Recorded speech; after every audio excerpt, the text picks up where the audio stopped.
শিক্ষামন্ত্রীর ক্যামেরা স্টান্টবাজি ও নকল বিরোধী প্রচারণার তীব্র সমালোচনা করলেন হাসনাত আব্দুল্লাহ। আমাদের একজন শিক্ষামন্ত্রী আমরা পেয়েছি, স্ট্যান্ডবাজিতে উস্তাদ এবং টেন্ডারবাজিতে উস্তাদ। বন্যা ও বুক সমান পানিতে শিক্ষার্থীদের পরীক্ষা দিতে বাধ্য করার তীব্র প্রতিবাদ জানালেন এই ছাত্রনেতা। বুক সমান পানিতে 2026 সালের এইচএসসি পরীক্ষার্থীদের আপনি ডুবিয়ে ডুবিয়ে আপনি পরীক্ষা দিতে বাধ্য করেছেন। এই স্ট্যান্ডবাজি আর বাংলাদেশে চলবে না। মাননীয় শিক্ষামন্ত্রী সব জায়গায় গিয়ে বলে নকল আর চলবে না। প্রশ্নপত্রে দুটি ভুল থাকার পরেও কর্তৃপক্ষের দুঃখ প্রকাশ না করাকে মানসিক নির্যাতন বললেন হাসনাত। আপনি পরীক্ষার প্রশ্নের মধ্যে 2টা সৃজনশীলে আপনি ভুল দিয়ে রেখেছেন।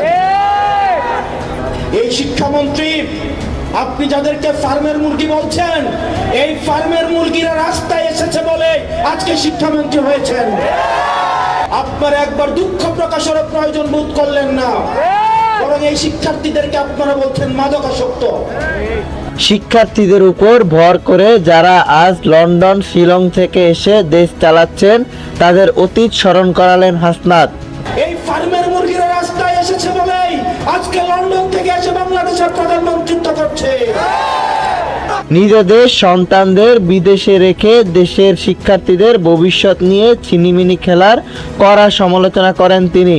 পরের সন্তানদেরকে রাস্তায় রেখে রাজনীতি করাবেন, পরের সন্তানের ভবিষ্যৎকে নষ্ট করবেন, পরের সন্তানদেরকে নিয়ে এক্সপেরিমেন্ট করবেন।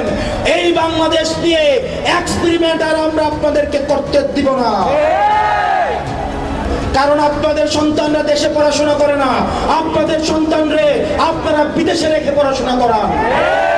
শিক্ষার্থীদের এক অর্ধবেলা আন্দোলনেই বর্তমান প্রশাসনের নড়বড়ে ভিত্তি প্রমাণিত হয়েছে বলে দাবি জানাচ্ছেন হাসনাত। এই শিক্ষার্থীরা যদি রাস্তায় নেমে দৃঢ় অবস্থান নেয়, আপনার পাটাতন যে শক্ত না, এই অর্ধবেলা আন্দোলনেই সেটা বোঝা গিয়েছে। রিকশা চালক ও ব্যবসায়ীদের উপর বিএনপি, ছাত্রদল ও যুবদলের বেপরোয়া চাঁদাবাজির চিত্র তুলে ধরেন হাসনাত। রিকশাওয়ালা ভাইয়েরা হাহাকারের মধ্যে রয়েছে। 200 টাকা ইনকাম করলে 50 টাকা বিএনপি, ছাত্রদল, যুবদলকে চাঁদা দিতে হয়। আমরা 24 পরবর্তী বাংলাদেশে এই ধরনের বাংলাদেশ আমরা চাই না।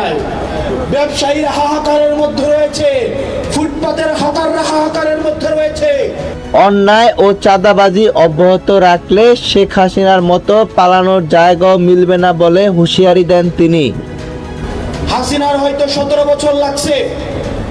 আপনারা এটা বলেন সত্য, প্রত্যেক দিন জুলাই হয় না, প্রত্যেক বছর জুলাই হয় না, কিন্তু যখন জুলাই হয় তখন পালানোর জায়গা পাবেন না। আপনারা যদি মনে করে থাকেন এই চাঁদাবাজির যাত্রা আপনারা অব্যাহত রাখবেন, মনে করার দরকার নাই, এভাবে বেশি দিন খাইতে পারবেন।